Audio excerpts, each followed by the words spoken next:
Welcome to 7 Days to Mastering the Art of the Interview. This is Module 1, the top 10 job interview mistakes. So let's get started. Now, we've all heard stories of job candidates who look great on paper, but who were an absolute disaster in person. And with fewer and fewer interview opportunities available in this overly competitive job market, it's essential that you make the best possible first impression. And the cool thing is, you can learn from the mistakes of others and avoid these top 10 blunders that everyone else is making. Now, the first one is the handshake. And a poor handshake says a lot about you. The 3-second handshake that starts the interview, this is your first opportunity to create a great first impression. But all too often, an interview is blown right from the start by an ineffective handshake. And once you've delivered a poor handshake, it's nearly impossible to recover in your efforts to build rapport. And here's just a few examples.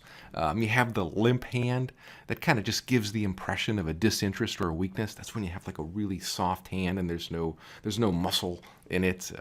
Then you have the tips of the fingers handshake. This is where you kind of grab their fingers or they grab yours. This kind of shows a lack of ability to engage. And then you have the arm pump. This is where you go in and you grab their arm really hard, or they grab yours and you really shake it and pump it. It's just a little too aggressive, kind of like an over-aggressive salesman. And even if you're a seasoned professional, don't assume that you've avoided these pitfalls. Your handshake may be telling more about you than you know. So just something to keep in mind there. Number 2, talking too much. Now, in my recruiting days, I couldn't stand over-talkative candidates. They talked and they never knew when to stop. Now, when you take too long to answer direct questions, the impression is this candidate just can't get to the point. And then you have nervous talkers. These are the people, they kind of give the impression that they're covering up something. Talking too much is not a good thing, and you're not alone. Many people have this problem. But most over-talkers, they just feel the need to further articulate everything that they're saying. But you see, when you talk too much, you're giving the interviewer more than they want to hear. Just give them the key points of your answer while keeping it to about 45 to 60 seconds. You could even try video recording yourself while giving answers to some common questions, and then watch yourself. Now, on the other hand, if you're interviewing for a sales job or maybe a teaching position, the ability to talk and elaborate on certain key points can be considered a huge plus. It's important that you give the interviewer time to speak so they can ask you follow-up questions instead of you just assuming that they want to hear everything that you have to say. Now, I've actually had some customers email me about this problem because they know that they're over talkers, and it never fails. It always takes them like 2 pages to explain themselves. But you see, this really isn't a hard problem to fix.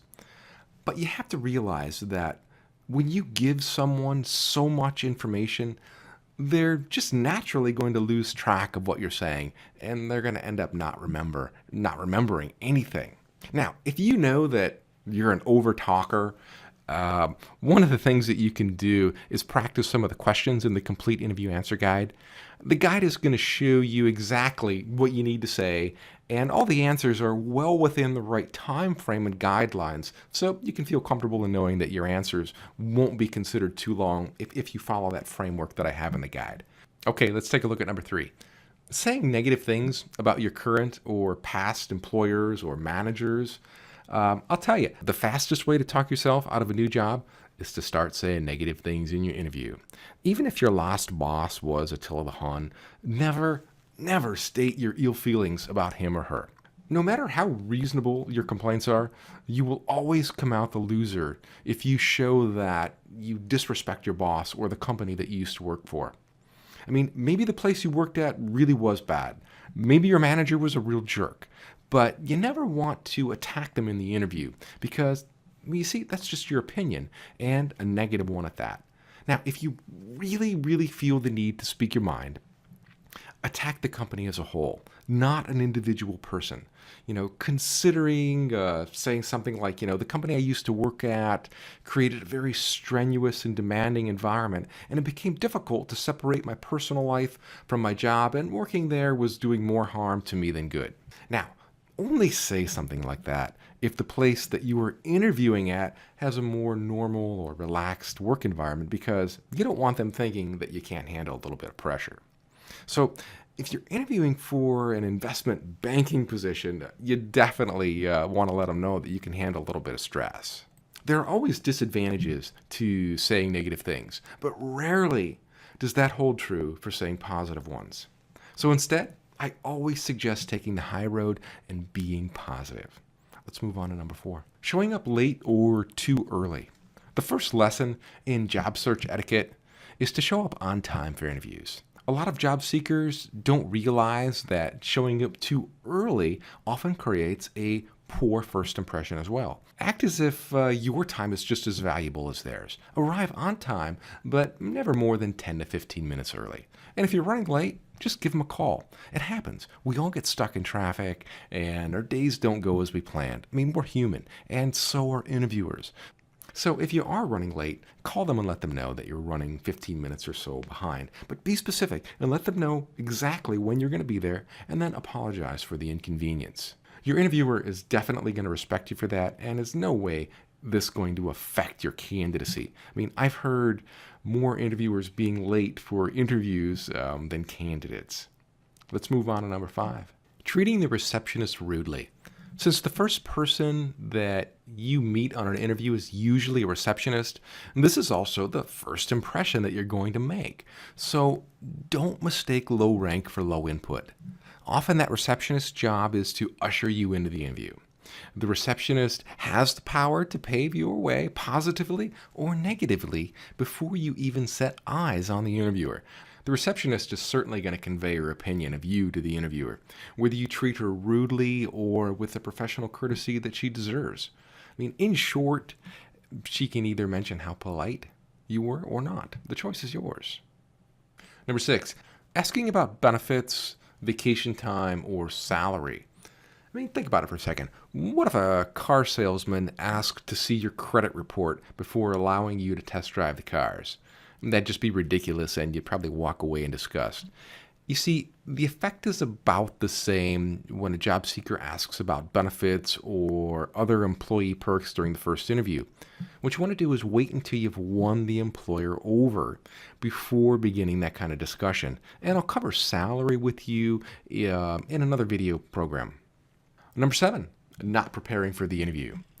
Nothing communicates disinterest like a candidate who hasn't bothered to do any type of pre-interview research. But on the flip side, the quickest way to a good impression is to demonstrate your interest. And you can do that with a few well thought out questions that reflect your knowledge of their organization. So do some research on the company, look them up on the web, read about what they do, the products they make. Take note, maybe even use some of their products. Find out who their customers are. Find out who their competition is. And once you know all this, then you can begin asking intelligent questions instead of asking them inane questions that just don't make any sense. But just to be clear, you only want to ask questions that will help you qualify them as a place that you are considering to work at. I mean, it's a two-way street. You don't have to work there. You need to interview them to see if they are a good fit for you. This is really important that you have this mindset because it changes the way you interview and it puts you in a stronger mental position. But you see, so many job seekers, they fail to realize this, and instead they put themselves at a severe disadvantage by thinking that it's just a one-way interview. The interviewer is interviewing them and that they really don't have any say-so, but they do have say-so. They have say-so whether they want to work there or not. So that's leverage. That's an advantage, and that's something that that you need to realize when you interview for jobs. Okay, number 8, verbal tics. A nervous candidate seldom makes a good impression. Now, the first signs of nervousness are these little verbal tics. And we all have them, and you kind of know what I'm talking about here. They're things like, like, you know. We do this without even knowing it. I do it. I've made some videos before that throughout my entire presentation, I kept saying, you know. And I did this over and over and over, sometimes up to 5 times in a single sentence. It was really embarrassing. But you see, it wasn't that I was nervous. I was just talking conversationally to a camera. So to get rid of these verbal tics that you have, first you need to be aware that you're doing it. You need to be conscious of it, and then you're going to have a better chance at laying them all to rest. But more than anything, it's just sloppy presentation skills. And I've seen many presenters on the stage continually stumble over their words, and they add all these little filler words in. So to see if you are doing this, record yourself with a video camera while answering some sample interview questions. Don't read from a script, but pretend that the interviewer asked you something like, why do you want to work here? And then start recording your answer while looking at the camera and pretending that you're speaking to the interviewer. And don't read your answers from a script. You need to speak naturally and from memory. And then go back and watch yourself and see if you're falling victim to having any of these verbal tics. If you speak this way, you want to be aware of this before going to the interview. It's okay to use a few of these filler words, because it sounds natural, but too many, it just kind of makes you sound nervous. And once you improve your confidence in your answering ability, you're going to do a much better job of avoiding these verbal tics on all your interviews. And one of the best ways to reduce or eliminate them is through practicing your answers to some common interview questions. Or you can even role play with a video camera and then watch how you do. And the Complete Interview Answer Guide, it's a great tool for this, and it's going to help you set up and frame your answers the right way. Okay, let's move on to number 9. Not enough or too much eye contact. Either situation can create a negative effect. If you avoid eye contact, you'll seem shifty or untruthful. You offer too much eye contact, and you'll kind of wear the interviewer out. If you sometimes have trouble with eye contact balance, work this out ahead of time in an interview practice session, maybe with a friend or somebody. Now, no eye contact, that indicates that you're uncomfortable, but you don't want to stare at them either. You need to balance this out. If you're in a room full of people, you want to pan your eyes around and make short eye contact with each person as you're speaking. If it's just you and someone else, then make eye contact with them when you speak. But glance around too, and then come back to making eye contact again. You can also watch what your interviewer does when they speak to you. Do they stare at you the whole time, or do they look around and then keep coming back to you? Well, obviously, they look around and then they come back and they look at you and then they go off and they look around at something and they come back to you. It's just more of a conversational style of making eye contact. Okay, let's move on to number 10, failure to match communication styles. It's almost impossible to make a good first impression if you can't communicate effectively with an interviewer. But you can easily change that situation by mirroring the way the interviewer treats you. For instance, if the interviewer seems all business, don't attempt to loosen him or her up with a joke or story. You want to be succinct and businesslike. Now, if the interviewer is personable, try discussing his or her interests. Often, the items on display in the office can be a clue, maybe like a golf trophy or a baseball glove or a ball or something like that. Now, if they ask you a direct question, answer directly and then follow up by asking, if they need more information. When you allow the interviewer to set the tone of the conversation, this can vastly improve your chances of making a favorable impression. You can put the interviewer at ease and make yourself seem more like him or her by mirroring his or her communication style. But this is not to say that you should imitate them. You need to be yourself. But you want to balance that with the personalities of the people around you so that you fit in. Polishing up your interviewing skills can mean the difference between getting the job and being a runner-up. And runner-ups don't get hired. I have one more blunder for you. I know I said this was just the top 10, but I'm such a big fan of overdoing things, I wanted to throw one more at you. So let's look at number 11, which is inconsistencies. Everything you say on your resume needs to match what you say in the interview. Everything you say to one interviewer in the first interview needs to be consistent with the second interview.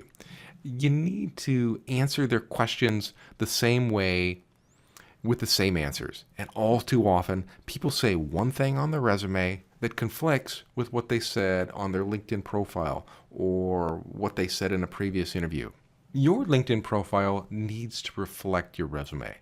If your LinkedIn profile says that you're looking for stock trading jobs, but your resume says that you're looking for financial lending jobs, then the interviewers won't know what to make of you, and they're just going to think that you're taking stabs at anything that comes along. If this is caught, this severely diminishes your credibility and your chances for the job. I mean, everything that you do, you say, and write needs to come full circle. It all has to be consistent. What you say in your interviews needs to match what's on your resume. What's on your resume needs to match your LinkedIn profile. And what's on your LinkedIn profile needs to match what you say about what you're looking for in the interviews. It all needs to come full circle. Okay, that wraps up your first lesson in Module 1. Now that you know what not to do, tomorrow I'm going to give you my top 10 job interview preparation tips so you don't embarrass yourself on your next interview. Now, if you want to get a head start on preparing for the kinds of questions that you'll be asked on your interviews, I would strongly suggest reading the complete interview answer guide. It's really one of the best ways to prepare for interview questions. And there should be a link off to the right where you can pick that up, and sometimes I'm even running a promotion on it. Now, if you're not watching this video at jobinterviewtools.com, you're probably not subscribed to receive the full program. So head on over to jobinterviewtools.com/7days so you can be sure that you're registered to receive the full program. Plus, you'll even get more resources that I only share in email. It's all free, so you have nothing to worry about. Now, if you don't want to wait until tomorrow to receive the next lesson in your email, you can jump to Module 2 right now. All you have to do is share this lesson on Facebook, Twitter, or Google+, using the share buttons below, and then you'll automatically jump to the next lesson. And of course, I'd love to hear your comments. Have you made any of these mistakes before? What happened? Were you embarrassed? Please share your story with us. I'd love to hear it. I'm Don Georgievich. Stay on your game. I'm here to help you succeed so you can lead a prosperous career and enjoy a lifestyle you love. We'll see you soon. Don, James Norton, where do I start?